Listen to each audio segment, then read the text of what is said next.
सो इस वीडियो में देखेंगे कि बैकग्राउंड कैसे हम सेट कर सकते हैं किसी भी एलिमेंट में। तो एक फ़ाइल क्रिएट करते हैं यहाँ पे bg.html नाम से, एंड देन यहाँ पे लिखते हैं html एक टेम्पलेट html, एंड देन यहाँ पे हमने लिखा bg।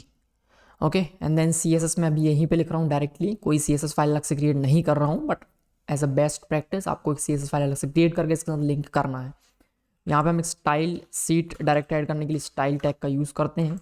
एंड देन अगर मुझे एक डिव क्रिएट करना है और इस डिव का हाइट एंड विड्थ सेट करना है, एंड देन इस पर हम बैकग्राउंड कलर या फिर कोई भी बैकग्राउंड सेट करेंगे। उससे पहले इसको लर्न कर लेते हैं लाइव सर्वर पे। एंड स्टाइल के अंदर लिख देते हैं डिव, एंड इस डिव पे मुझे बैकग्राउंड कलर ऐड करना है। So background colour is equals to, हमने यहाँ पे लिखा डोजर ब्लू। तो जो बैकग्राउंड कलर है वो इस डिव में अप्लाई हो गया, लेकिन इस डिव का कोई भी हाइट एंड विड्थ नहीं है, जीरो है, तो दिख नहीं रहा है। तो इस डिव में हम हाइट एंड विड्थ सेट करने के लिए height 100 pixels and then width is equals to 100 pixels, कुछ इस तरह से दे सकते हैं। तो हाइट एंड विड्थ हमने दोनों सेट कर दिया। जब मैंने हाइट सेट किया, विड्थ सेट नहीं किया था लाइक दिस, तो विड्थ ऑटोमेटिक 100% ही होता है। तो जो भी स्क्रीन है आपका उसमें 100% रहा डिव का, ये क्योंकि डिव एक ब्लॉक लेवल एलिमेंट है और इसका विड्थ 100% होगा, मतलब जो भी आपका पेरेंट का विड्थ होगा, पेरेंट मतलब कि बॉडी, एंड बॉडी 100%। तो इस तरह से हमने इसका हाइट यहाँ पे सेट किया। अगर आप हाइट चाहते हो 100% हो या फिर जितना स्क्रीन विजिबल है उसमें हो, तो एक और हमारे पास प्रॉपर्टी है 100 व्यू हाइट, VH मतलब व्यू, जितना आपको पेज में दिख रहा है उसका हाइट यहाँ पे हमने अप्लाई कर दिया लाइक दिस। ओके, नाउ इसको वापस से पिक्सल्स में अप्लाई कर देते हैं 500 पिक्सल्स। इस तरह से हम यहाँ पे बैकग्राउंड कलर ऐड करते हैं।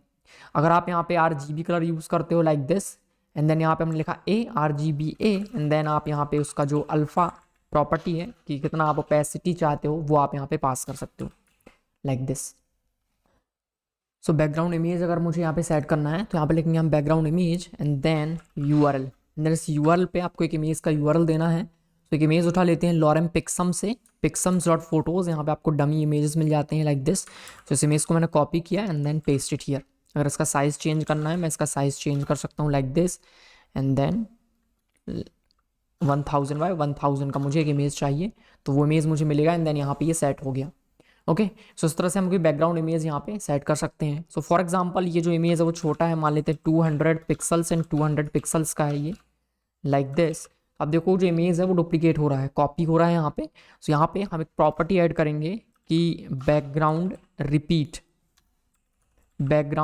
रिपीट लाइक दिस, एंड आप अगर इसको रिपीट नहीं करना चाहते हम लिखेंगे नो रिपीट, तो यहाँ पे ये इमेज रिपीट नहीं होगा। एंड नाउ अगर मैं यहाँ पे लिखता हूँ बैकग्राउंड रिपीट, और हमने यहाँ पे लिखा रिपीट x मतलब कि x एक्सिस में ये इमेज रिपीट हो रहा है। अगर हम यहाँ पे लिखते हैं बैक रिपीट y, तो ये y एक्सिस में रिपीट होगा। अगर हम लिखते हैं यहाँ पे सिर्फ रिपीट, तो ये रिपीट होगा। तो इस तरह से आप यहाँ पे कंट्रोल कर सकते हो कि बैकग्राउंड को रिपीट करना है या नहीं करना, तो बाय डिफ़ॉल्ट ये रिपीट होता है। ओके, नाउ हमने लिखा background repeat is equals to no repeat, and then अब इमेज रिपीट नहीं हो रहा है, और हम यहाँ पे लिखेंगे background size is equals to automatic, and then हमने यहाँ पे लिखा कवर। तो कवर में ये कुछ इमेज इस तरह से दिख रहा है। कवर का मतलब क्या है कि जो भी आपका साइज है उसमें ये इमेज स्ट्रेच होके आपको दिखेगा। ठीक है, अगर मैं इसको कंटेन करता हूँ लाइक दिस एंड कवर करते हैं लाइक दिस, तो एक चीज़ और दिखाता हूँ मैं। कवर मतलब कि जो बैकग्राउंड इमेज है इसमें हमें बॉर्डर ऐड कर देते हैं समझने के लिए। सो बॉर्डर हमने कहा 1 पिक्सल्स सॉलिड रेड, ठीक है, तो बॉर्डर आया। तो मैंने कहा कवर, तो इमेज जो है पूरा जो डिव है आपका उसको पूरा अप्लाई कर रहा है, बट जो कवर है जरूरी नहीं कि इमेज इतना ही हो सकता है कि इमेज का साइज बड़ा है, मान लेते हैं 1000 है। तो इमेज अगर स्क्वायर होगा तो इमेज का जो साइज़ है वो एक बार हम देखते हैं इमेज कैसा दिखता है एक्चुअली। अगर मैं डिव को रिमूव करके इसके अंदर एक IMG ऐड करता हूँ एंड यहाँ पे अप्लाई करते हैं, तो इमेज का साइज़ क्या है, कुछ ऐसा है, इसकी विड्थ ज़्यादा है, लेकिन वो इमेज स्क्वायर शेप के डिव में कैसा आ रहा है। कवर मतलब कि कोई एक पार्ट को वो कवर हो रहा है, मान लेते हैं ये इतना पार्ट यहाँ से आधा इतने में दिख रहा है, इमेज आपको समझ में नहीं आ रहा क्या है ना। उसकी जगह पे अगर मैं कहता हूँ कंटेन, ना मैंने सेव किया इमेज, तो अभी आप देखो कि इमेज कैसा दिख रहा है कंटेन में। जो कंप्लीट इमेज है वो आपको यहाँ पे दिख रहा होगा, can see. This is the complete image cover. जो विड्थ 100% विड्थ आ रहा है लेकिन हाइट में कुछ भी नहीं आ रहा। ओके, सो और डिटेल में उसको समझने के लिए हम बैकग्राउंड साइज के बारे में पढ़ सकते हैं। Background size MDN cover and content like this.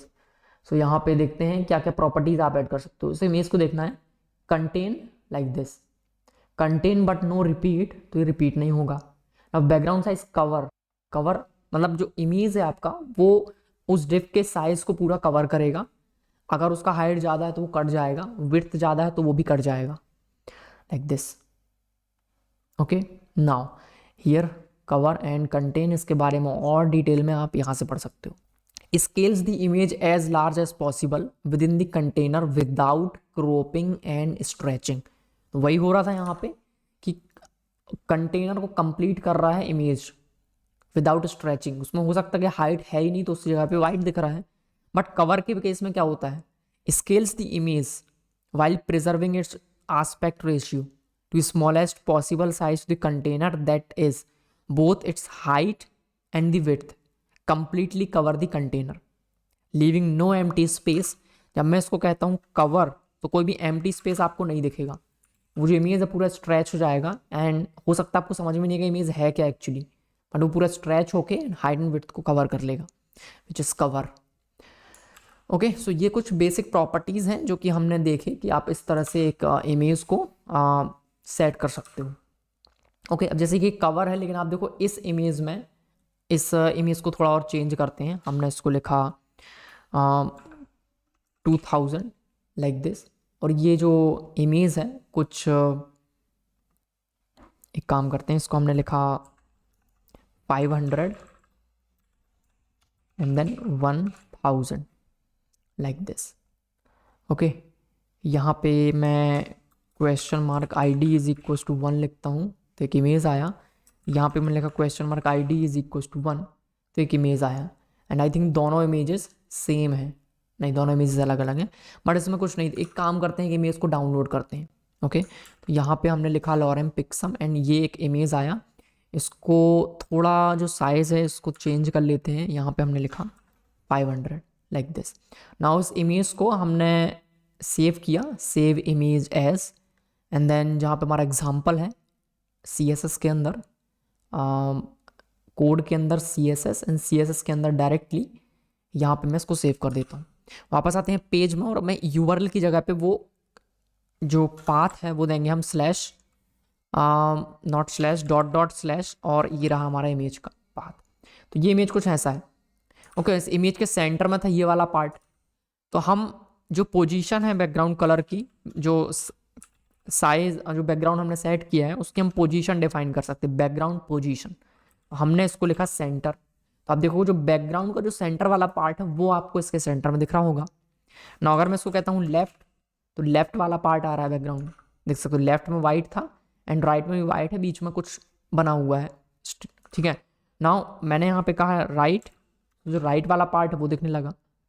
हमने यहाँ पे लिखा सेंटर, तो सेंटर वाला पार्ट दिखने लगा। तो आप बैकग्राउंड की पोजीशन बता सकते हो, कौन सी इमेज का कौन सा पार्ट आपको स्क्रीन में दिखाना है, तो इस तरह से हम बैकग्राउंड पोजीशन ऐड कर सकते हैं। Okay, so that's all for this video. हमने देखा कि हम बैकग्राउंड में कलर्स, इमेजेस कैसे ऐड कर सकते हैं, और डिटेल में देखने के लिए आप MDN का डॉक्यूमेंटेशन फॉलो कर सकते हैं।